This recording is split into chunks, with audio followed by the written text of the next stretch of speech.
Pues siguiendo con el tema que estamos hablando sobre el libro del Génesis.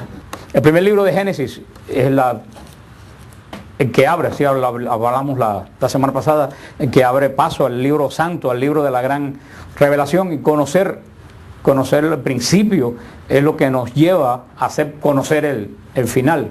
Mucha gente no conoce cómo vive ni conoce el final precisamente porque no conoce el principio. Y por eso estamos comenzando este estudio del libro de Génesis, y este libro de los 5 libros del Pentateuco del gran Moisés comienza con las mismas palabras que dijimos la semana pasada en hebreo. ¿Se recuerdan que dijimos la semana pasada que en hebreo los libros comienzan con la primera palabra del libro? Según se dice la primera palabra del libro, así se llama el resto del libro. No como nosotros, que le tenemos otros nombres, a lo mejor que tienen el espíritu del libro, pero no como los judíos. Por eso el libro de Génesis en hebreo se pronuncia Bereshit, que es la primera palabra que sale de la revelación de Dios, que quiere decir en el principio. Y la primera parte del capítulo 1 de el Génesis nos va a dar la visión espiritual de Dios, de la creación. Por eso las palabras de Dios en la Biblia termina con el Apocalipsis, que es el cierre, la perfección de toda la creación, de la creación de Dios. Y en esta primera parte del capítulo 1 de Génesis, el Señor va a revelar esta visión espiritual, que como dijimos no es un mito, como dice la introducción de esta Biblia, no es un mito ni es un cuento, es una visión espiritual. Lo repetido 1.000.000 de veces para que se le pueda quedar grabado a ustedes. Una visión espiritual de la historia de la creación, vista ¿desde dónde? Desde el cielo, desde los ojos de Dios. Sin esta visión no se puede entender la visión física, como le decía el Santo Padre en la encíclica que habló sobre fe y razón, fide terratio.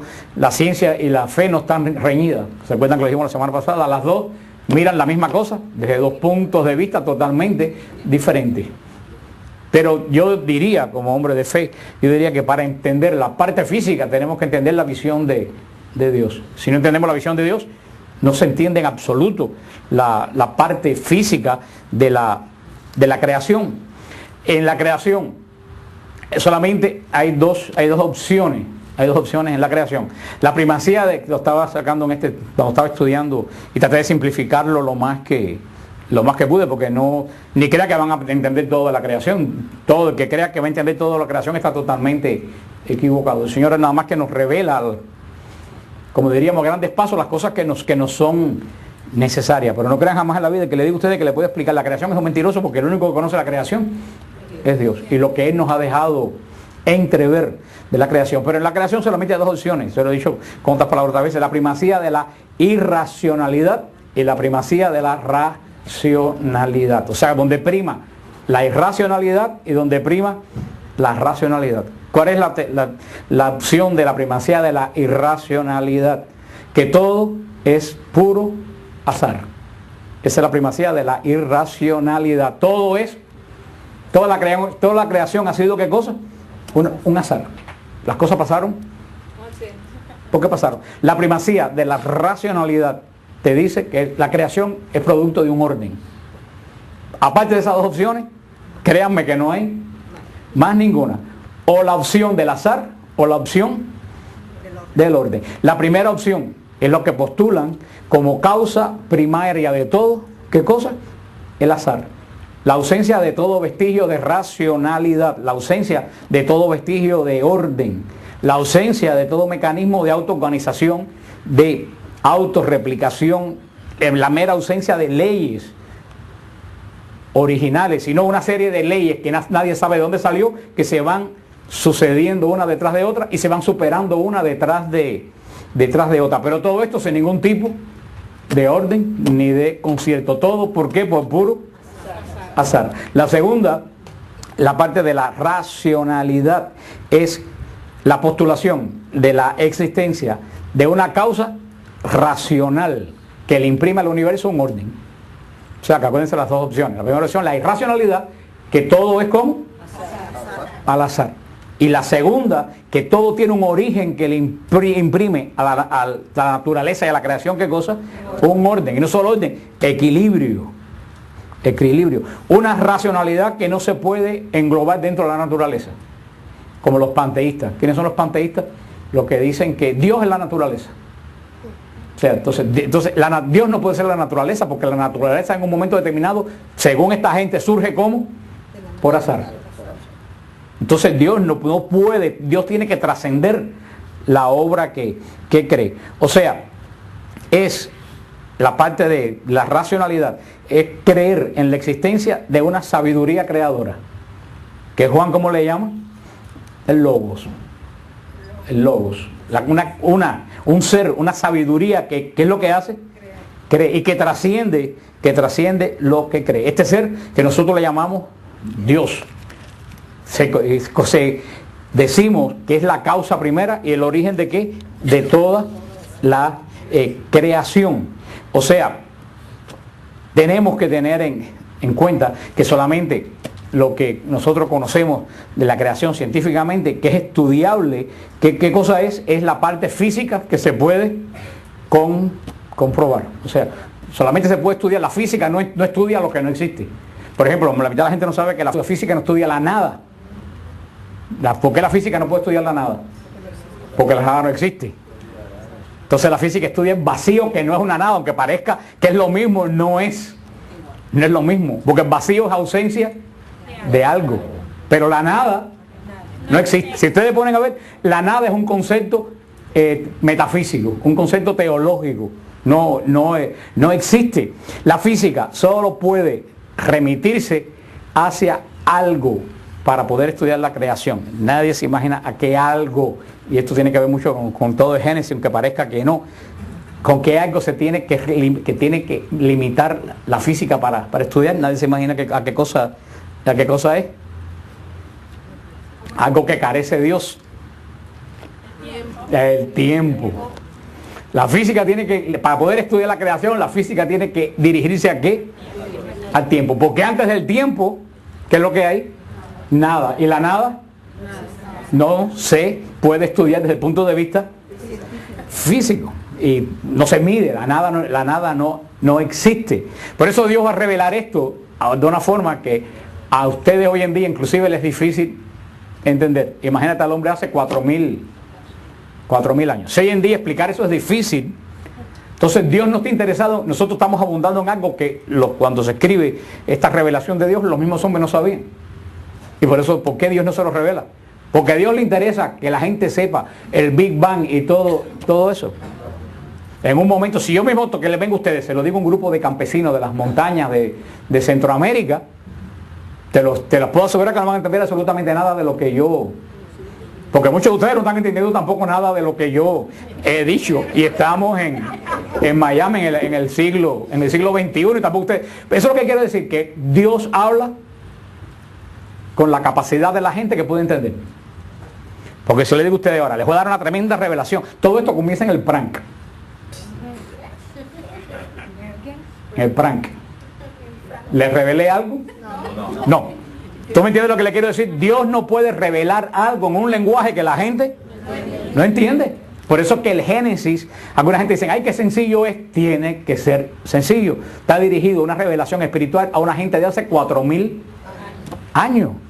Dios se revela, porque si Dios va a revelar algo que nadie entiende, ¿es revelación? Pero por eso cada era y cada historia tiene que estudiar la creación ya con los medios de que dispone. Tampoco ahora podemos estudiar la creación con la mentalidad de hace 4.000 años. Porque ya la ciencia y Dios tiene un mensaje que revelar, pero lo va revelando en la capacidad de la gente que está oyendo. Y eso que le dije, que Dios se revela a través del prank. Que alguien por ahí dijo, ¿qué? Aunque crean que ustedes saben lo que es el prank. Planck, con perdón, es que me estoy volviendo boricua, ahora te lo digo con la R. El Planck. El Planck. ¿Tú sabes lo que es eso? Los científicos dicen que el Planck es de los 10 a los 43 primeros segundos de la creación. El Planck. No, son términos científicos. Cuando los científicos se dirigen a la creación, ellos se dirigen al inicio como el Planck. ¿Qué cosa es el Planck? Fíjate lo que es el Planck. Los primeros 10 segundos a los 43 segundos que existieron. Fíjate lo que es 10 segundos. ¿Qué es 10 segundos? Pero ese es el Planck. ¿Por qué? Porque anterior a eso, ¿qué es lo que hay? Nada. Y aquí dice, la santa palabra de Dios comienza con la palabra Bereshit, en el principio. Y ahora en el principio. Ahora tenemos que preguntarnos, ¿principio de qué? ¿Principio de Dios? No. ¿Principio de la creación? No. Porque dice el primer versículo, en el principio, en el versículo 1 de Génesis, Dios hace una introducción. En el principio creó Dios el cielo y la tierra. O sea, eso no es un día. No es un día. El día y la tierra era caos, confusión, eso lo vamos a ver después. El día comienza en el versículo 2, cuando dice, dijo Dios, haya luz, y hubo luz. Vio Dios que la luz era buena y apartó. Ahí comienza la creación. Pero dice que en el principio la tierra era un caos y no había nada. Entonces, en el principio no se puede limitar al principio de lo que estamos viendo, porque anteriormente a eso Dios hizo una acción antes de la creación. Por eso, cuando hablamos de Dios en el principio, yo me puse a pensar, ¿en el principio de qué? Algunas personas dicen, bueno, en el principio del verbo, el verbo no tiene principio. Y es lo que estamos hablando del Planck. En el principio se refiere al principio del tiempo. A los primeros 10 segundos, los primeros de 0 a los 10 primeros, si estamos hablando en términos científicos, en el principio quiere decir cuando surgió ¿qué cosa? El tiempo, porque el tiempo surge antes de la materia. Por eso estamos hablando que en el principio, cuando comienza el tiempo, dice en el principio, antes de comenzar la creación de la tierra, Dios creó el cielo y la tierra. Pero si ustedes van a darse cuenta, vamos a verlo después, Dios no crea los astros y las estrellas hasta el cuarto día. Entonces, ¿qué cielo y qué tierra? Dice que creó Dios en el principio. Eso es lo que, por eso Génesis es muy interesante cuando uno, y aunque esto parezca que es una locura, van a ver que todo se va poniendo en orden. La teoría astrofísica dice que al principio hubo lo que la teoría que se llama de Big Bang. ¿Qué cosa es lo que es Big Bang? Que surgió una sola, en el universo no había nada. O sea que no era la nada, era el vacío. Surgió una masa compacta y en un momento hizo ¡blan! Y explotó. Y explotó. Toda esa materia se regó por el universo, y esto no viene el tema, pero pueden hacer, los científicos dicen que esa materia está dando vueltas en redondo y va a llegar un momento que va a colisionar de nuevo. Faltan millones de años. O sea, porque esto no es. Pero para que tú veas, pero hay una cosa, los científicos antes de Newton pensaba que el universo no había tenido ningún origen, que todo era como lo estamos viendo siempre. Entonces decían, no, la iglesia está equivocada, que en el principio si todo ha sido siempre igual. Sin embargo, a final del siglo XIX y el XX se descubre que verdaderamente había un principio, como dice la Biblia. O sea que la teoría del Big Bang, en vez de contradecir la escritura, la confirma. Sí hubo un principio. Bereshit, como dice el libro de Génesis. Hubo esa famosa, desde el punto de vista científico, esa famosa explosión que salió de un vacío absoluto y que del 10 al 46 segundos cogió esa velocidad que todavía mantiene hasta el día de hoy. Pero por eso tenemos que referirnos casi siempre que cuando se refiere a la creación, cuando dice la Biblia, en el principio, y eso es una cosa de lo que yo estaba estudiando, a lo mejor no tiene otra interpretación, porque todo esto son interpretaciones, porque Moisés no dejó ninguna interpretación de Génesis. Por eso yo me refiero, y van a ver que todo tiene más sentido, que cuando dicen el principio, se refiere al principio de ¿qué? Del tiempo.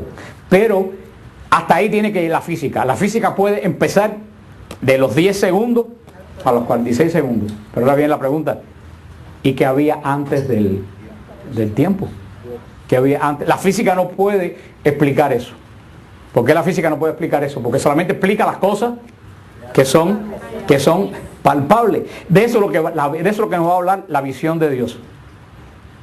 La física te puede decir que hubo un Big Bang, que se esparcieron todas las partículas esas gigantescas por un universo que están dando la vuelta y que en un momento van a colisionar, pero la astrofísica no te puede decir ni de dónde venimos ni hacia dónde vamos. Y además son teorías. Son teorías, por supuesto que todo es teoría, es teoría. Por eso hay un principio científico y también de una parte de los que han estudiado espiritualmente la creación, que se llama principio antrópico.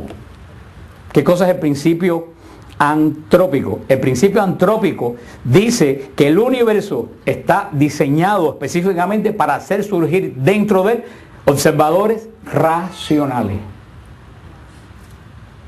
O sea, que no es una cosa que surgió al azar, sino que ya está totalmente diseñado. ¿Pero para qué? ¿Para crear qué cosa? No, observadores racionales. Y es lo que hablábamos la semana pasada. Si toda la creación existiera, pero no hubiera seres que procesaran la información y se dieran cuenta que existe, el universo no existiera. Por ejemplo, si estuviera el universo tan como y nada más que existieran abejas, ¿quién se iba a dar cuenta que el universo existe? Entonces, si tú te das cuenta que una cosa no existe, no existe. No hay quien procese la realidad de la existencia. Por eso, este principio antrópico dice que todo fue creado, inclusive entre la ciencia, que todo fue diseñado ¿para qué? Para alguien que pueda observar, y no solo observar, porque las vacas observar y procesar y comprender el universo que existe. Y comprender hasta un límite. Porque si ustedes se ponen a pensar un poco de esto, van a terminar internados en la sala de crisis de Jackson. Créanme, si se ponen a darle demasiado vuelta. Por eso, para que nadie me eche la culpa a mí de nada, solamente limítense a pensar en lo que yo le estoy diciendo. Eso es lo que dice el principio antrópico de esto, que no es nada al azar. Le estoy diciendo palabras porque son palabras finas. Y fíjate que si no es el azar, que el universo está cronometrado milimésimamente. Le voy a poner un ejemplo. El Sol es una estrella un poco mayor que parte de las otras estrellas que se están observando a través del telescopio de Hubble y todo eso. Pero ¿qué hubiera ocurrido si el Sol de nosotros hubiera tenido 10% más de masa de la que tiene? No hubiéramos existido nosotros. Pero si hubiera tenido 10% menos del que tiene, tampoco. Y si la Tierra hubiera tenido un 10% menos de lo que tiene, tampoco hubiera sido como Marte. Y si hubiera tenido un 10% más, tú no te das cuenta que todo está preparado, pero de una cosa que no se puede pasar ni siquiera de un 3% de lo que existe. No en un solo campo, sino en todos los campos. Lo cual quiere decir que todas las variedades constantes que hay en el universo de observación nos dice una cosa: estamos aquí con un propósito determinado. Es imposible que el universo opere así por casualidad, al azar. No voy a poner aquí a estudiar porque no es el objetivo mío dar clases de física, solo tendrán ustedes que estudiar si ustedes quieren por su cuenta. Pero ustedes leen la teoría de la misma evolución. La teoría de la evolución dice que en un huequito más chiquito que la cabeza de un alfiler, en un huequito semejante, en un momento determinado que nadie sabe, coincidieron todos los elementos químicos necesarios que con el calor necesario dio la forma de vida primitiva. O sea que si no fuera un huequito del tamaño de la cabeza de un alfiler, donde coincidieron ciertos materiales con una cierta temperatura, nada hubiera existido. Han tratado en el mismo tamaño ligar los mismos elementos con el mismo calor y no ha salido nada. Entonces, fíjate que todos los procesos que tienen que llegar desde unos elementos químicos que coinciden en una cosa del tamaño más chiquito que un alfiler, para terminar en lo que somos cada uno de nosotros. ¿Cuántos miles de procesos tienen que haber pasado según los ateos? ¿Cómo? Casualmente. Verdaderamente, esa parte se la dejamos a la ciencia.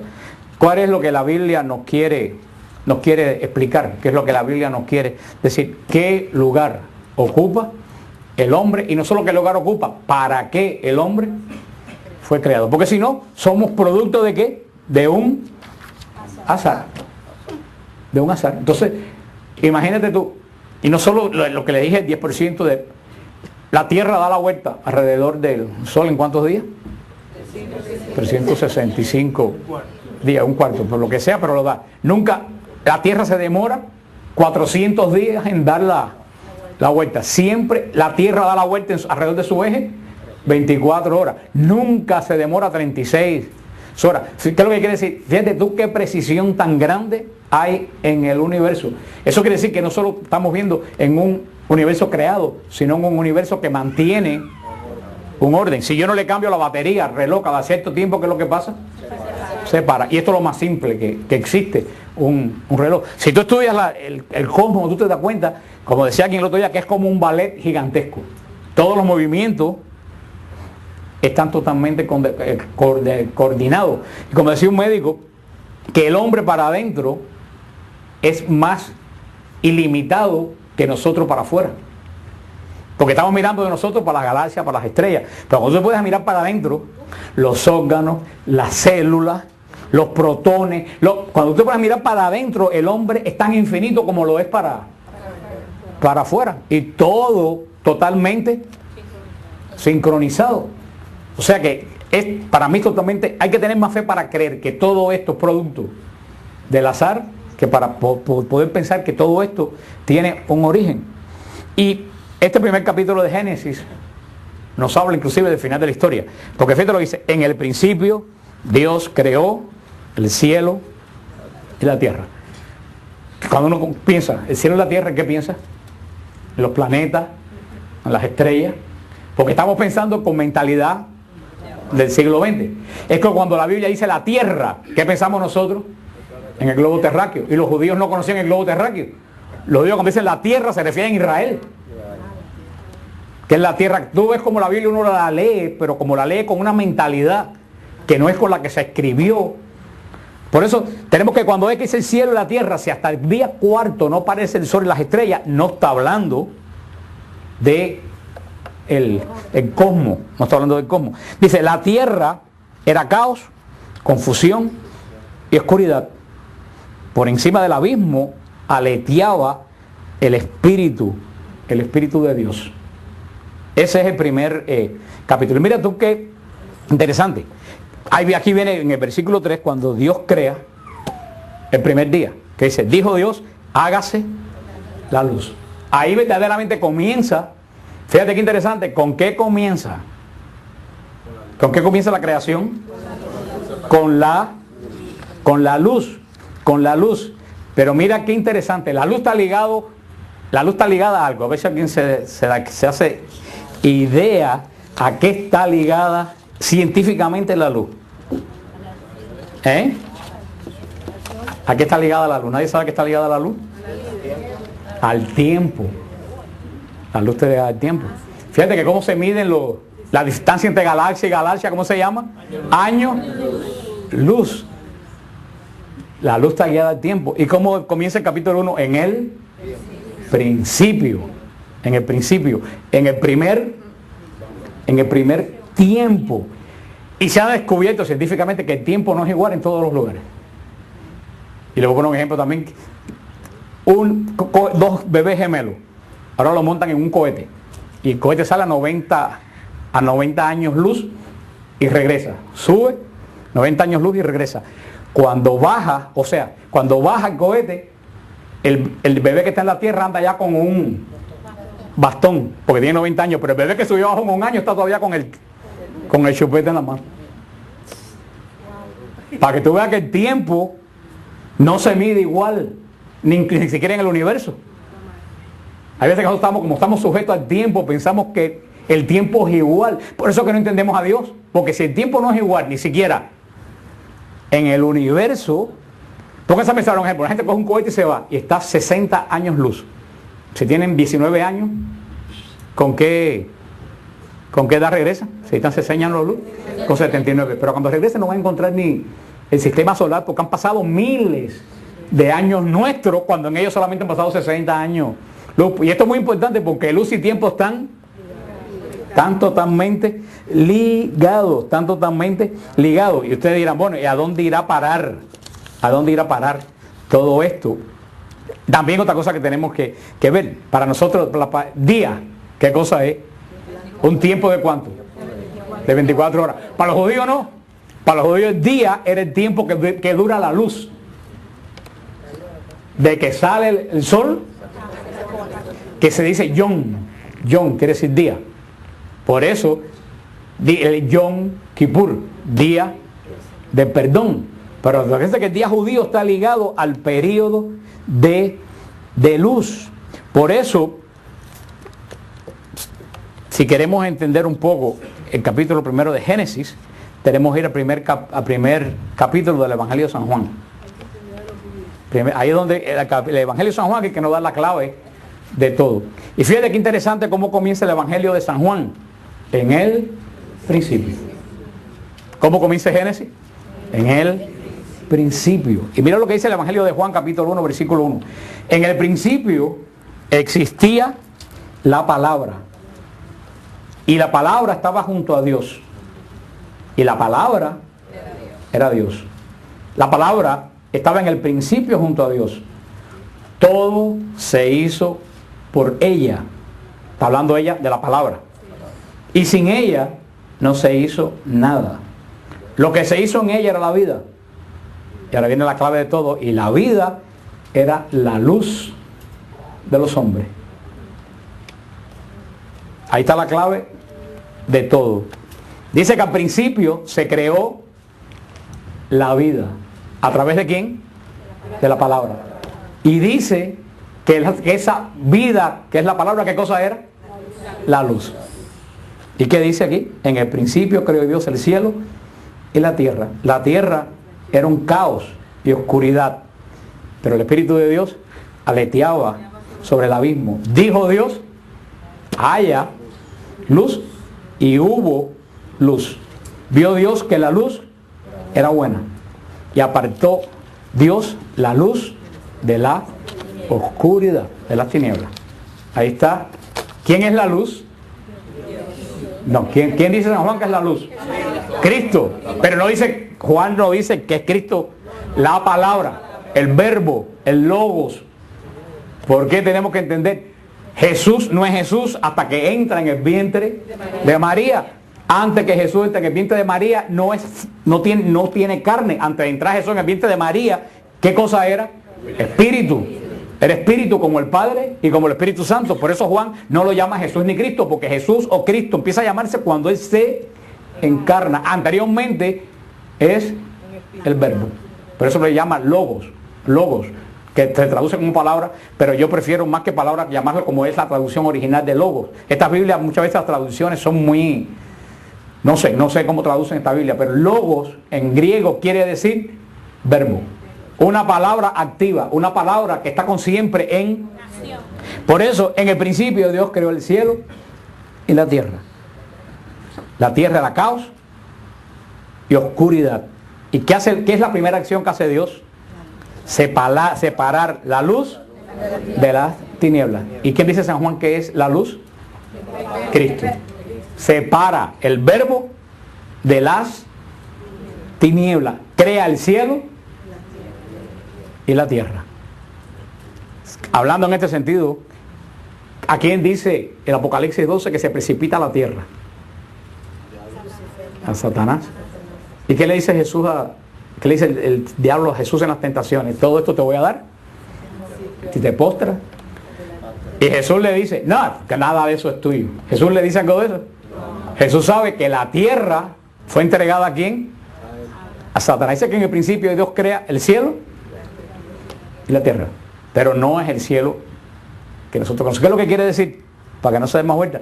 En el principio Dios crea el mundo del espíritu, los ángeles, crea los ángeles, y en esta forma que está hablando que para los judíos tierra es lo que los hombres han entregado al demonio. En este momento lo primero que hace Dios es separar los que siguen a Dios a los que siguen a Satanás. Entonces, lo que en esta frase misteriosa del primer capítulo nos habla Dios de la creación espiritual.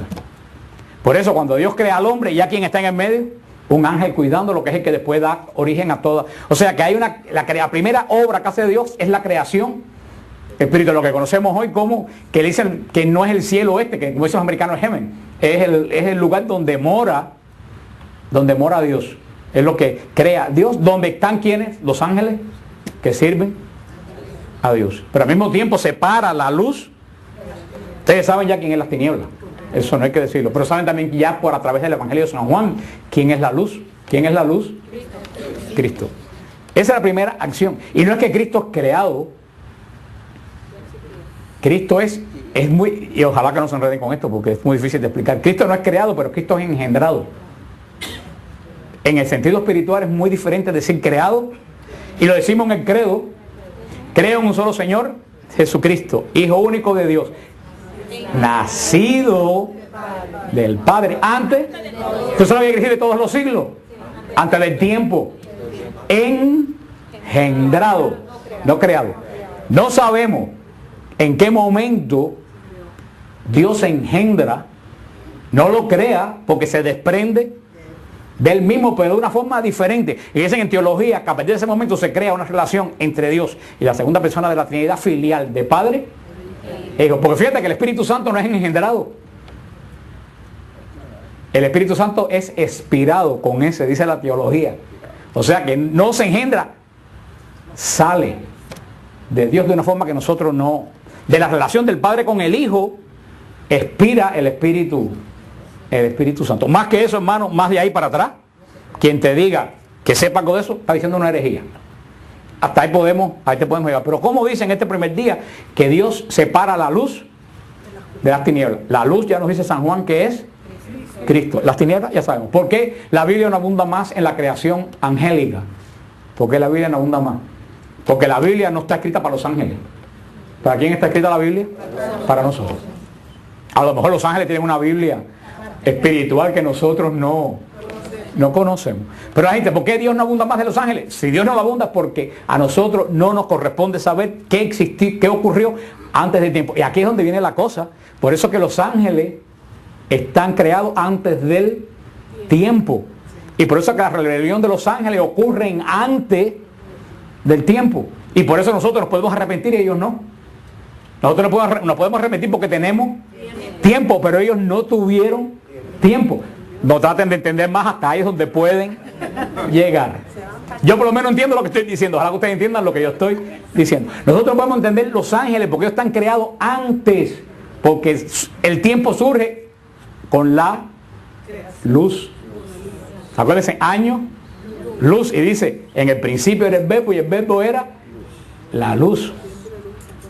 La luz. Por eso los ángeles es una creación anterior y por eso no entendemos nosotros a los ángeles. Porque los ángeles son creados antes del tiempo. Nosotros estamos creados dentro del tiempo, pero no sabemos nada más de la rebelión angélica, ni sabemos poco lo que la Biblia nos va a decir, que lo vamos a ver después en el profeta Ezequiel, porque el centro de la Biblia y a quien la Biblia va destinada es a nosotros los hombres. Y yo creo que el Señor dijo, a los hombres no les conviene que sepan demasiado del misterio de la oscuridad. Porque las consecuencias de los que quieren aprender mucho del misterio de la oscuridad se paga muy cara. Y se lo digo yo a ustedes y les puedo hacer cuentos hasta de hace 2 horas antes. De lo cara que se paga el querer saber demasiado del mundo de la oscuridad. Porque si tú, ahora mismo yo puedo ver lo que hay hasta donde está Fidel y Olguita allá atrás. Yo lo puedo ver. ¿Por qué yo puedo ver hasta donde está Fidel y Olguita? Porque hay luz. Pero si no hubiera luz para yo poder a Fidel y Olguita, si no hubiera luz, que yo tuviera que hacer, ir hasta allí. Cuando tú quieres saber mucho de la oscuridad, al no haber luz, tienes que meterte en ella.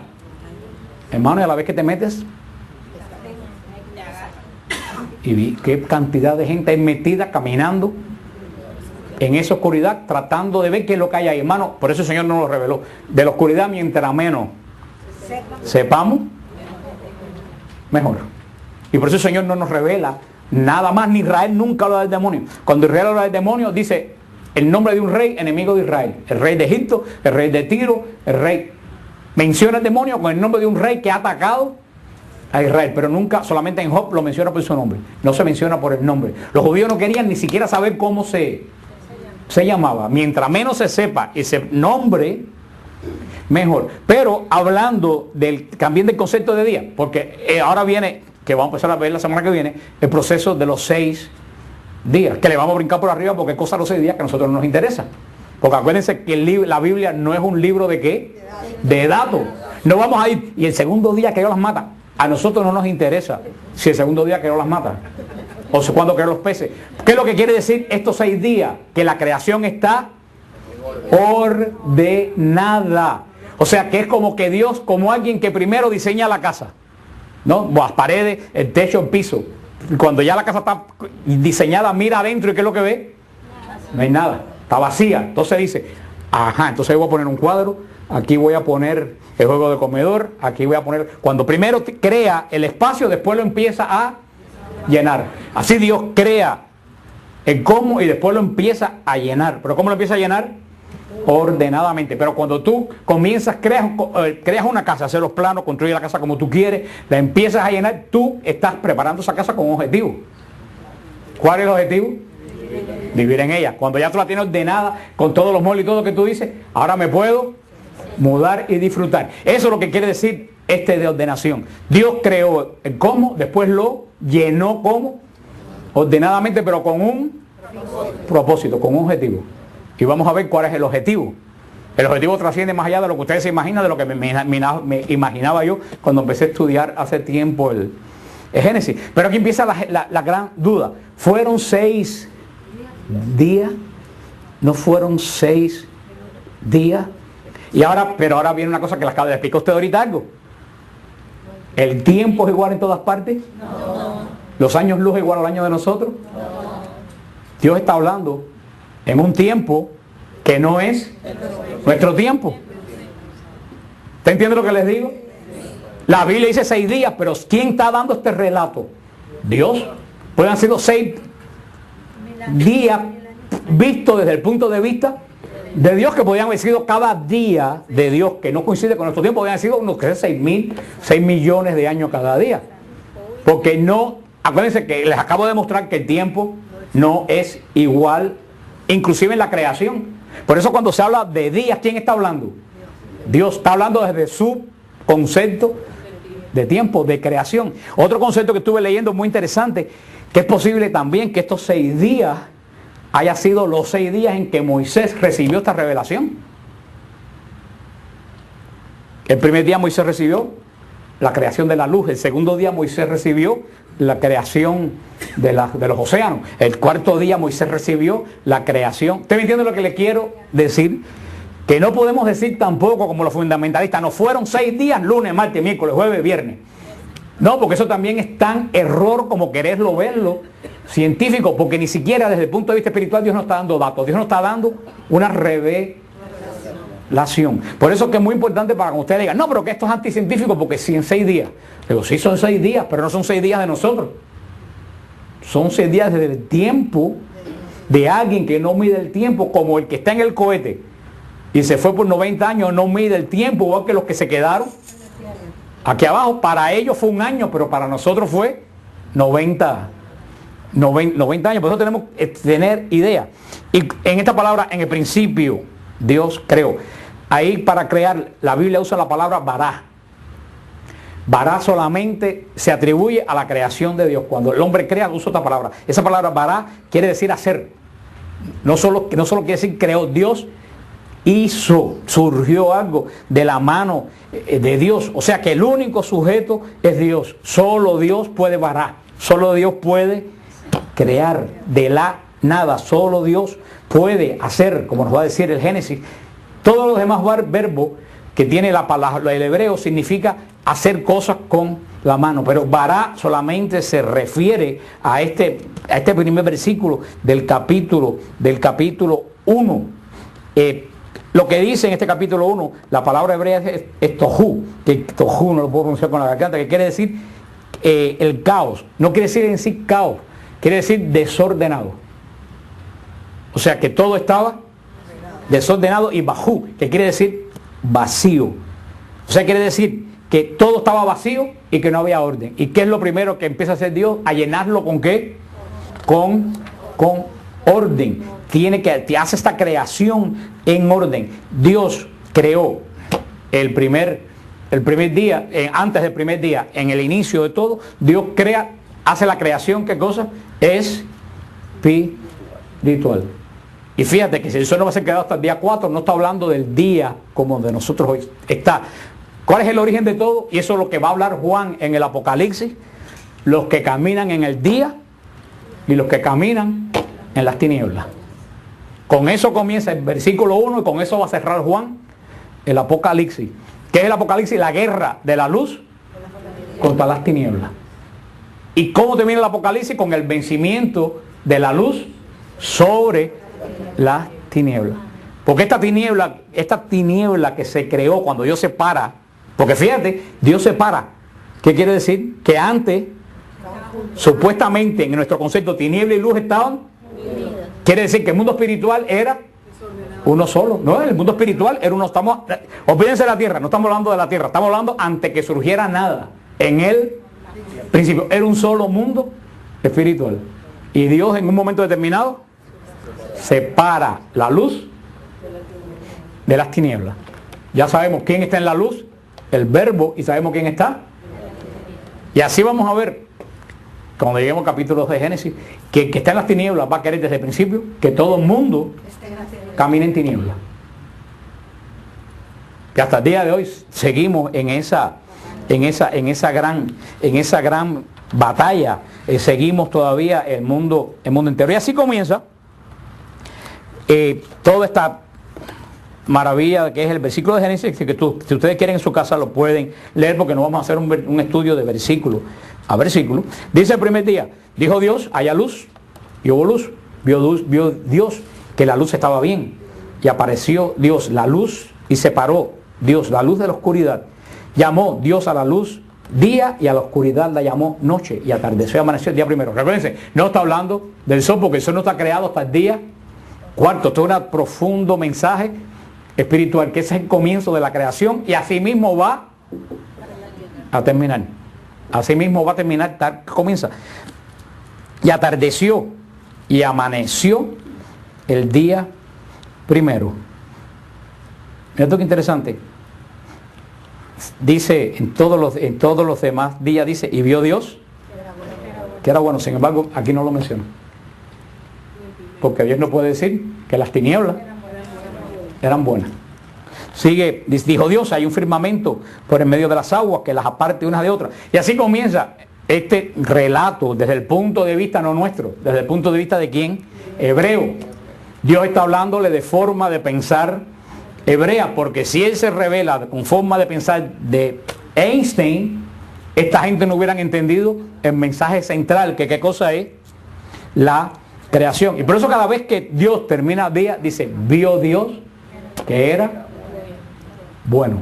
Vio Dios que era bueno. Produzca la tierra vegetación y hierbas que den semilla, árboles que den fruto. Y así fue.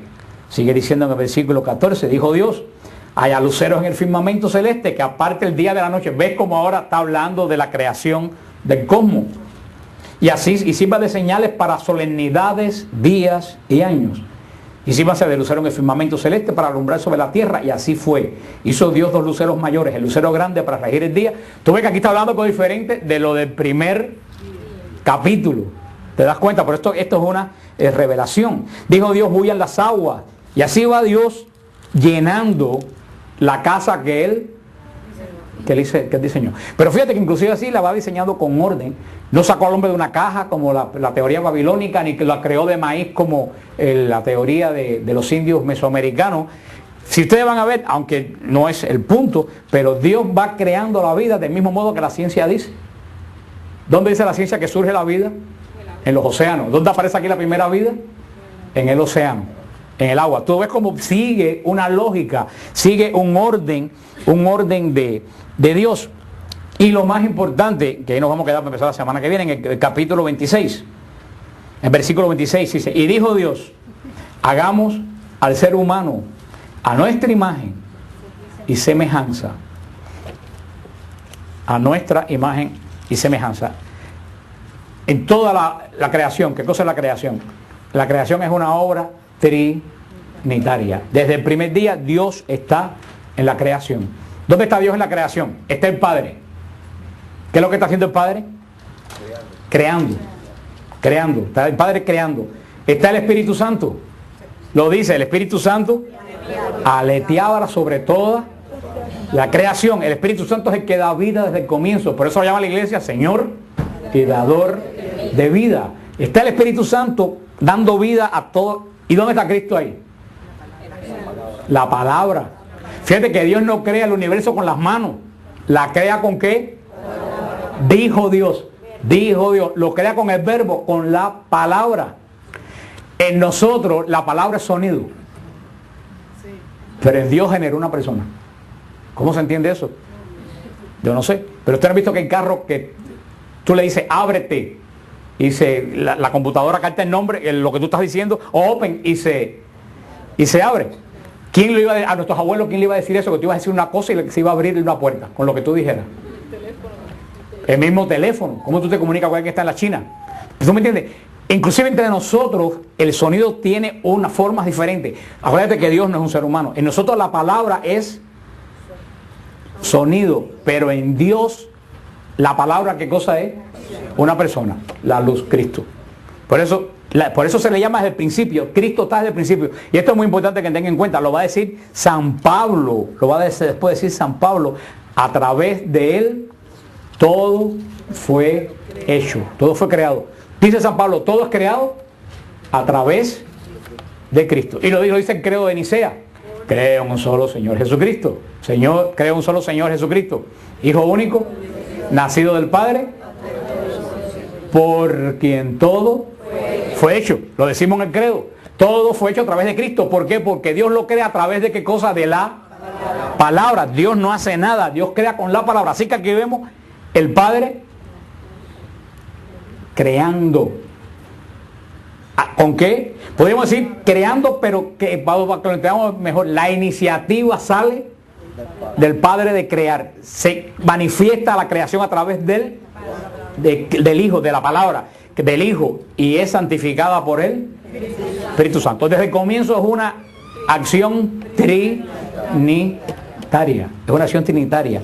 Por eso no nos puede extrañar que cuando llega al versículo 26 dice, hagamos al hombre. Ahí está, hagamos. Si es Dios solo, porque es plural. Dicen alguna gente, no, es un plural majestático, como habla la reina Isabel de Inglaterra. Nosotros, en esa época no se conocía la forma de hablar de los reyes de Inglaterra, ni de ningún rey de hoy en día. Está hablando en plural. Acuérdense lo que le expliqué de la palabra Elohim. Es una palabra plural, con el pronombre singular. Y fíjate, vamos a ver después en el capítulo 3, cuando dice Dios, así que el hombre ha venido a ser uno igual que nosotros. Hermano, que no se dé cuenta que están hablando ahí en plural. Nosotros. ¿Por qué? Porque desde el comienzo de la creación, todo es una acción trinitaria. Y para poder entender a Cristo, después tenemos que, y eso es capital que ustedes se lo graben esta noche en la cabeza, tenemos que entender que todo se hizo a través de Cristo. Todo, no queda nada, hasta los ángeles, todo se hizo a través. Él es el Padre da la iniciativa, pero todo se canaliza a través del Hijo de Dios engendrado, no lo creado. Eso va a ser capital para después entender el papel de Cristo en la redención, porque si no, no se entiende por qué Cristo tuvo que morir, ni por qué Cristo viene. Pues es que todo esto tiene una relación desde el principio. Todo fue creado a través. Y ahí viene una cosa que muchas personas no entienden, y me lo preguntaban hoy. Me decían, era más hombre porque a mí la oscuridad no me llama la atención. Yo sigo haciendo con la palabra lo que la oscuridad no puede hacer, que es callar la palabra. Eso es el Génesis. Eso es el Génesis. Y lo que le estaba diciendo, se hizo la luz. El Señor nos quiso dar un ejemplo de qué cosa es la oscuridad y qué cosa es la luz. Pero entonces tenemos lo que estamos viendo aquí en este versículo. Es muy importante, que me decía esta persona Bueno, si Dios obedece si Cristo obedece al Padre, entonces no es Dios. Entonces le ponía un ejemplo. Decía, ven acá. Dios, el Padre, para que nos entendamos, es de naturaleza divina. Y el Hijo es de naturaleza divina. Yo le ponía un ejemplo. Esto es un ejemplo un poco a lo mejor vulgar, pero para que me entiendan. Los gatos engendran gatos. Un gato no puede engendrar un león. Las cotorras engendran cotorra. Dios solamente puede engendrar Dios. ¿Usted entiende lo que le quiero decir? Cada cual engendra lo que es. ¿Cómo Dios va a engendrar algo que no es Dios? Dios crea al hombre, pero no engendra al hombre. Porque si Dios engendra al hombre, entonces el hombre fuera ¿qué cosa? Dios. Ay, ¿por qué Jesús obedece al Padre? Y lo pongo un ejemplo. El Padre es de naturaleza ¿qué? Divina. Y el Hijo de naturaleza divina. Dice la Biblia que Cristo hace la voluntad del Padre. Ahora pongo un ejemplo. Yo soy de naturaleza humana. Y mi papá era de naturaleza humana. Yo obedecí a mi papá. ¿Hace que eso yo no sea humano? Porque Dios obedezca, que Cristo obedezca a su Padre, no lo hace no divino. ¿Usted entiende lo que le quiero decir? Es ¿por qué yo obedecí a mi Padre? Por un problema de orden. ¿Y porque es mi Padre? Cristo obedece al Padre por un problema de orden. Porque Dios es orden y en la Trinidad las tres personas no pueden mandar. Porque donde mandan tres personas es un caos. Por eso como Cristo es engendrado, está en su voluntad supeditado ¿a quién? Al Padre. Y el Espíritu Santo al Padre y a Cristo. Pero eso no quiere decir que no sean divinos, porque como yo y mis hermanos estamos supeditados a mi Padre y todos éramos ¿qué cosa? De naturaleza humana. ¿Entienden lo que le quiero decir? Eso es pura lógica. Eso no es teología. Por eso es que el Hijo obedece al Padre. Pero dice, aquí para ya dejar esto preparado para el séptimo día, que es lo que nos interesa la semana que viene, porque como ustedes crean que no, todo esto no va encaminado al hombre, todo esto va encaminado al séptimo. La clave en toda la creación es el séptimo día, es la clave de toda, porque el hombre sin el séptimo día no tiene razón de ser. Y vamos a ver la semana que viene por qué el hombre sin el séptimo día es igual que los animales. Pero dice, terminando esta frase, hagamos al ser humano a nuestra imagen y semejanza, que mande en los peces del mar, las aves del cielo, en las bestias, en todos los alimañas terrestres, en todos los reptiles que rectan sobre la tierra. Creó Dios. ¿Ve? Dios no engendra al hombre, crea. Si Dios engendrara al hombre, el hombre fuera divino, el hombre fuera Dios, fuera divino. Dios no engendra. Dios engendra a Cristo, que es Dios, pero crea al hombre.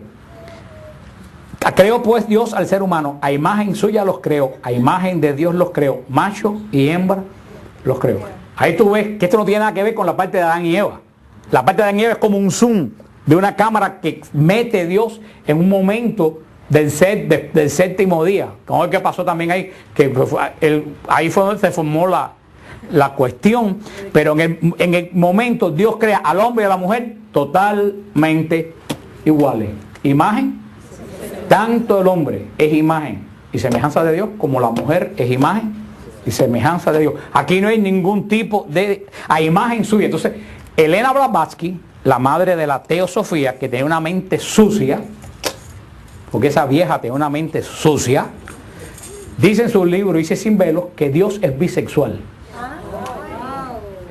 En el siglo XIX. Ahí tú ves cómo las tinieblas pueden pervertir, porque aquí no está hablando, Dios no es igual al hombre. El hombre es igual a Dios. Dios no es macho ni hembra. Dios es espíritu. El espíritu no tiene sexo. Entonces, ¿qué es lo que hace al hombre y la mujer iguales a Dios? Lo que vamos a ver que Dios va a poner, lo que el hombre y la mujer tienen, que son imagen de Dios, es el espíritu. Por eso dice Cristo, que cuando dicen a Cristo, bueno, si un hombre se casa con 7 mujeres, cuando se muera llega al cielo va a tener 7 esposas. Que tú dices, no, en el cielo no va a haber casado porque vamos a ser como los ángeles. ¿Qué son los ángeles? Espíritu, ni macho ni hembra. Dios crea al hombre, a la creación, hombre genéricamente, al hombre haciéndolo macho. Fíjate que dice, Dios crea al hombre y diferencia macho y hembra, a imagen y semejanza suya. Ahora, el hombre es imagen de Dios, pero no es Dios. Como estábamos en el otro lugar, yo hablé de esto porque ¿se acuerdan que había una columna con espejo en el medio? Y yo me paré, aquí no tengo espejo, yo me paré delante de un espejo, del espejo que había ahí, y yo dije, el que está del lado allá en el espejo, ¿es igual a mí o no? Porque si soy yo, ¿no? Pero soy yo, ¿soy qué cosa? Me refleja a mí, pero no soy yo. Así nosotros reflejamos a Dios, pero no somos Dios. ¿Entiendes? Somos imagen, pero no Dios. Lo que nosotros tenemos, imagen de Dios, es el Espíritu, aunque estamos limitados por algo que Dios no tiene. ¿Qué cosa es lo que nos limita que Dios no tiene? El tiempo. El tiempo. A veces que todavía el pecado aquí no ha existido. Todo el mundo está en la... Dios, fíjate, esto es muy importante. Dice 6 veces, vio Dios que era bueno. Vio Dios, cada vez que Dios crea algo, dice, vio Dios que era bueno. Y sigue diciendo, y los bendijo Dios con estas palabras: sean fecundos, multiplíquense, llenen la tierra y sométanla. Manden en los peces del mar, en las aves del cielo y en todo animal que recta sobre la tierra. Dijo Dios, vean que les he dado a ustedes toda la hierba de semilla que existe sobre la faz de la tierra, así como todo árbol que lleva fruto de la semilla, les servirá de alimento. Todo animal, dice en el versículo 31, que es cuando Dios termina de crear, vio Dios que cuanto había hecho era muy bueno. Dios dice 5 veces bueno y una vez muy bueno, excelentemente bueno. Y vamos a ver después a que Dios quiere dejar algo bien claro. Lo que Él hizo, lo hizo bien. ¿Qué pasó en que lo que hizo Dios bien ha terminado en este desastre? Eso nos lo va a hablar el capítulo 3 de Génesis, que va a ser un zoom, va a enfocarse en qué pasó que lo que Dios hizo muy bueno se dañó. Porque lo mejor del caso, y eso lo expliqué en Santa Cecilia el otro día, nosotros nos metemos en la oscuridad y cuando tropezamos le echamos la culpa a la luz. La luz, Dios tiene la culpa porque Dios me hace eso a mí. Dios hizo todo muy bueno. Cuando veamos el Zoom, el capítulo 3, vamos a ver por qué existe el mal en el mundo. Porque el veneno más grande del demonio es hacernos creer que el mal viene de Dios. No, que el mal viene de Dios. Eso es lo más cochino que el demonio ha podido inventar. Él produce el mal y después dice, Dios tiene la culpa del mal que me está pasando. Y de Dios no puede salir ningún mal porque Dios dice 7 veces muy bueno. Y esta casa que Dios primero diseña y está como vacía. Y después pone los muebles, toda la creación. Cuando la tiene llena, ¿qué es lo que hace? Crea lo último que crea, que es la cúspide de la creación, el hombre. Cuando decimos hombre, mujer y hombre, a imagen de Dios, el Rúa de Dios es lo que hace semejante al hombre y la mujer. Y los bendice. Bendice al hombre. ¿Y qué le dice? ¿Qué es lo primero que le dice? Sean fecundos. Ahí viene el asunto. A mí cuando me escriben ahí a WTN diciendo, no, cuando la iglesia va a aprobar los matrimonios homosexuales, yo digo, el día que 2 hombres puedan engendrar vida, ellos 2 naturalmente, ese día lo aprobamos.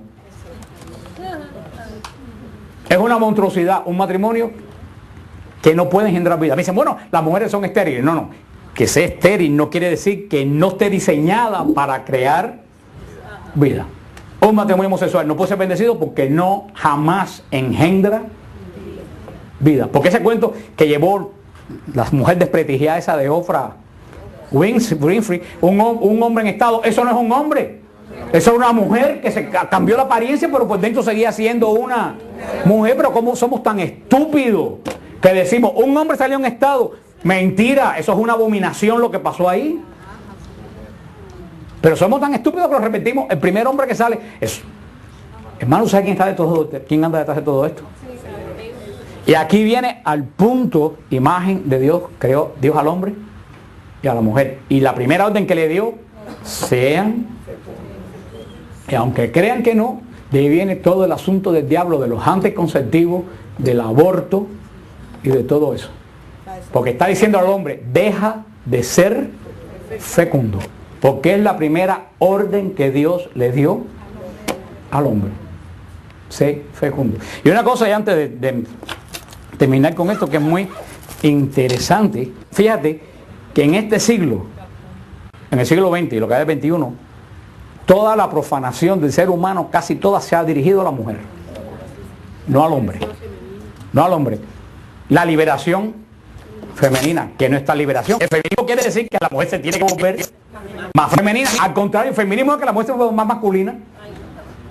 El demonio ha tratado de profanar profundamente a la mujer. Y vamos a ver después por qué el demonio se dirige a la mujer, que tiene mucho sentido. El demonio no se dirige a la mujer porque es la más débil. Al contrario, a mí me vendieron una vez ese cuento y ahora me lo venden más, que la mujer es la más débil. El demonio se dirige a la mujer con un tremendo sentido de a dónde él tenía que ir para no fallar. Y no es precisamente por débil. Y una última cosa que debo decir, porque estuve haciendo un tremendo, preguntándole a veterinarios y gente amiga mía. No, de verdad que sí. Y aunque ustedes lo crean, esto no se habla por ahí. La mujer es el único animal hembra que tiene himen. O sea, los perros no tienen himen. La mujer es la única que tiene himen. La mujer es la única que está sellada. Ni los perros, ni los gatos. Todo eso tiene un sentido profundo del Señor. Porque solamente se puede tener la relación estando en la alianza del orden de Dios. Eso es lo que nos diferencia de los animales. ¿Y contra qué también el demonio ha lanzado todas sus baterías? Contra la virginidad. Hermano, fíjate, estoy diciendo que el demonio está atacando este siglo todo lo que Dios ha declarado santo. ¿Desde cuándo? Desde el principio. Y nunca en la vida el demonio había tenido un ataque tan grande como en el siglo XX y lo que va del siglo XXI contra estas cosas. Ni en el siglo XIX, ni en el siglo XVII, ni en el siglo XV ha habido un ataque tan masivo contra el matrimonio, contra la virginidad, contra la procreación, contra la familia, todo lo que Dios bendijo en el día sexto. Y hermano, que no se dé cuenta. Y ahí van a entender, como dice Santa María, está caminando en tinieblas. Por eso que mucha gente no lo ve. Y nosotros somos los que tenemos, pero desafortunadamente de esto no se habla. Se habla de montones de boberías y de esto no se habla. Y por eso que estamos como... Y cuando se habla la gente no viene ni le importa. ¿A quién le llama la cultura de la muerte? El Papa llamó la cultura de la muerte, esta cultura en que estamos creando, que no engendra vida, que engendra muerte. ¿Y de dónde se engendra la muerte? En la luz o en la oscuridad. En la oscuridad se engendra la muerte.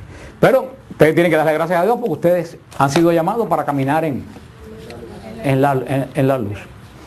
Ya en la semana que viene nos vamos a enfocar en el día sábado, porque ya que tenemos que Dios hizo la casa, la amuebló y puso el hombre, y no solo lo puso, lo bendijo y le dio la potestad de todo lo que había creado. Es como ustedes que tengan mucho dinero, su hijo le va a casar, le hacen una casa al hijo, se la diseñan, se la amueblan y le dicen, mira, aquí está, ahí está. O le compran un carro cuando se gradúa, un carro nuevo, le dicen, mira, a partir de ahí tú vas a andar en tu carro atrás de tu hijo para llevarlo a la escuela y traerlo. No, ya tú le diste. ¿El carro de quién es? De él. El Señor hace la creación, pero no se queda con ella. Nos la da, con llave y todo. De aquí, en este momento, ahora, el Señor va a dar el día séptimo, el último, y después de ahí la creación es de nosotros. Porque a mí decía una persona, ¿dónde estaba Dios cuando mi hijo se murió? De una cosa, una enfermedad que sucedió. Dios no lo controla todo. Y dije, no, Dios no lo controla todo. Dios está en todo, pero no lo controla todo. Dios crea el mundo y nos lo da. Nosotros dañamos el mundo con el pecado y estamos pagando las consecuencias. Dios está en todo, pero no, porque si Dios estuviera detrás de cada célula, cuando digo está detrás, diría guiándolo todo, nosotros no fuéramos libres. Fuéramos robots de Dios, o esos títeres que se mueven con marionetas. Dios está en la creación, pero no dirige paso a paso, porque Él no las entregó. A partir de ese momento que Dios la bendice y nos la da, la creación es nuestra. Entonces la semana que viene, cuando vamos a ver este último paso y qué pasó con esa creación que Dios nos entregó desde el principio es que estamos sufriendo las consecuencias hasta que se termine la última batalla de la luz contra las tinieblas, que es con el Apocalipsis. Ya para terminar, perdone que me pasé un poco, pero para poder empezar con el sábado la semana que viene, porque si no nos quedamos el Shabbat. El sábado no hay clase, estoy hablando el martes que viene, el Shabbat, cuando el día sábado, porque acuérdense que esta semana nos quedamos en el viernes, nos quedamos en el día sexto, ahora viene el séptimo, que es sin el séptimo no se entiende los 6 primeros, ni se entiende hasta el día de hoy lo que va a pasar. Toda la creación ha sido, ¿qué cosa? Un azar. Las cosas pasaron. ¿Por qué pasaron? La primacía de la racionalidad te dice que la creación es producto de un orden. Aparte de esas dos opciones, créanme que no hay más ninguna. O la opción del azar o la opción del orden. La primera opción es lo que postulan como causa primaria de todo. ¿Qué cosa? El azar. La ausencia de todo vestigio de racionalidad, la ausencia de todo vestigio de orden, la ausencia de todo mecanismo de autoorganización, de autorreplicación, la mera ausencia de leyes originales, sino una serie de leyes que nadie sabe de dónde salió, que se van sucediendo una detrás de otra y se van superando una detrás de otra. Pero todo esto sin ningún tipo de orden ni de concierto. Todo, ¿por qué? Por puro azar. La segunda, la parte de la racionalidad, es la postulación de la existencia de una causa racional que le imprime al universo un orden. O sea, que acuérdense las dos opciones. La primera opción, la irracionalidad, que todo es como al azar. Y la segunda, que todo tiene un origen que le imprime a la naturaleza y a la creación, ¿qué cosa? Un orden. Y no solo orden, equilibrio. Una racionalidad que no se puede englobar dentro de la naturaleza. Como los panteístas. ¿Quiénes son los panteístas? Los que dicen que Dios es la naturaleza. O sea, entonces Dios no puede ser la naturaleza, porque la naturaleza en un momento determinado, según esta gente, surge como por azar.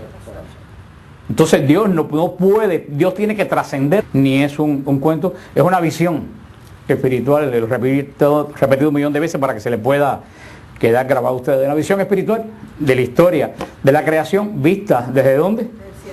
Desde el cielo, desde los ojos de Dios. Sin esta visión no se puede entender la visión física, como le decía el Santo Padre en la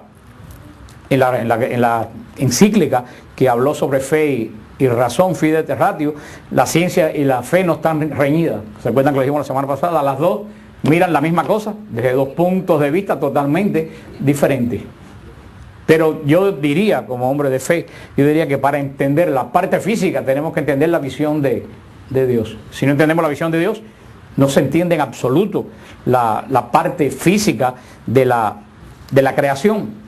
En la creación solamente hay dos opciones. Hay dos opciones en la creación. La primacía lo estaba sacando cuando estaba estudiando, y traté de simplificarlo lo más que pude, porque ni crea que van a entender toda la creación. Todo el que crea que va a entender toda la creación está totalmente equivocado. El Señor es nada más que nos revela, como diríamos, grandes pasos, las cosas que nos son necesarias. Pero no crean jamás en la vida que le digo a ustedes que le puede explicar la creación. Es un mentiroso, porque el único que conoce la creación es Dios, y lo que Él nos ha dejado entrever de la creación. Pero en la creación solamente hay dos opciones, se lo he dicho con otras palabras otra vez: la primacía de la irracionalidad y la primacía de la racionalidad. O sea, donde prima la irracionalidad y donde prima la racionalidad. ¿Cuál es la opción de la primacía de la irracionalidad? Que todo es puro azar. Esa es la primacía de la irracionalidad. Todo es la obra que cree. O sea, es la parte de la racionalidad, es creer en la existencia de una sabiduría creadora, que Juan, ¿cómo le llama? El Logos. El Logos. Un ser, una sabiduría que es lo que hace, cree, y que trasciende lo que cree. Este ser que nosotros le llamamos Dios, decimos que es la causa primera y el origen de ¿qué? De toda la creación. O sea, tenemos que tener en cuenta que solamente lo que nosotros conocemos de la creación científicamente, que es estudiable, ¿qué cosa es? Es la parte física que se puede comprobar. O sea, solamente se puede estudiar la física, no estudia lo que no existe. Por ejemplo, la mitad de la gente no sabe que la física no estudia la nada. ¿Por qué la física no puede estudiar la nada? Porque la nada no existe. Entonces la física estudia el vacío, que no es una nada, aunque parezca que es lo mismo, no es lo mismo, porque el vacío es ausencia de algo, pero la nada no existe. Si ustedes ponen a ver, la nada es un concepto metafísico, un concepto teológico, no existe. La física solo puede remitirse hacia algo para poder estudiar la creación. Nadie se imagina a qué algo, y esto tiene que ver mucho con todo el Génesis, aunque parezca que no, con qué algo se tiene que limitar la física para estudiar. Nadie se imagina a qué cosa es. Algo que carece Dios. El tiempo. La física tiene que, para poder estudiar la creación, la física tiene que dirigirse ¿a qué? Al tiempo. Porque antes del tiempo, ¿qué es lo que hay? Nada. ¿Y la nada? No se puede estudiar desde el punto de vista físico. Y no se mide, la nada no existe. Por eso Dios va a revelar esto de una forma que a ustedes hoy en día inclusive les es difícil entender. Imagínate al hombre hace 4.000 años. Si hoy en día explicar eso es difícil, entonces Dios no está interesado. Nosotros estamos abundando en algo que cuando se escribe esta revelación de Dios, los mismos hombres no sabían. Y por eso, ¿por qué Dios no se lo revela? Porque a Dios le interesa que la gente sepa el Big Bang y todo eso. En un momento, si yo mismo que les vengo a ustedes, se lo digo a un grupo de campesinos de las montañas de Centroamérica, te los puedo asegurar que no van a entender absolutamente nada de lo que yo, porque muchos de ustedes no están entendiendo tampoco nada de lo que yo he dicho, y estamos en Miami en el siglo XXI, y tampoco ustedes, eso es lo que quiero decir, que Dios habla con la capacidad de la gente que puede entender. Porque si yo le digo a ustedes ahora, les voy a dar una tremenda revelación, todo esto comienza en el prank. El prank. ¿Les revelé algo? No. ¿Tú me entiendes lo que le quiero decir? Dios no puede revelar algo en un lenguaje que la gente no entiende. Por eso que el Génesis, alguna gente dice, ay, qué sencillo es. Tiene que ser sencillo. Está dirigido a una revelación espiritual a una gente de hace 4.000 años. Dios se revela, porque si Dios va a revelar algo que nadie entiende, ¿es revelación? Pero por eso cada era y cada historia tiene que estudiar la creación ya con los medios de que, pues siguiendo con el tema que estamos hablando sobre el libro del Génesis. El primer libro de Génesis es el que abre, así hablamos la semana pasada, el que abre paso al libro santo, al libro de la gran revelación, y conocer el principio es lo que nos lleva a hacer conocer el final. Mucha gente no conoce cómo vive ni conoce el final precisamente porque no conoce el principio. Y por eso estamos comenzando este estudio del libro de Génesis, y este libro de los 5 libros del Pentateuco del gran Moisés comienza con las mismas palabras que dijimos la semana pasada en hebreo. ¿Se recuerdan que dijimos la semana pasada que en hebreo los libros comienzan con la primera palabra del libro? Según se dice la primera palabra del libro, así se llama el resto del libro. No como nosotros que le tenemos otros nombres, a lo mejor que tienen el espíritu del libro, pero no como los judíos. Por eso el libro de Génesis en hebreo se pronuncia Bereshit, que es la primera palabra que sale de la revelación de Dios, que quiere decir en el principio. Y la primera parte del capítulo 1 de el Génesis nos va a dar la visión espiritual de Dios, de la creación. Por eso las palabras de Dios en la Biblia termina con el Apocalipsis, que es el cierre, la perfección de toda la creación, de la creación de Dios. Y en esta primera parte del capítulo 1 de Génesis, el Señor va a revelar esta visión espiritual, que como dijimos no es un mito, como dice la introducción de esta Biblia, no es un mito,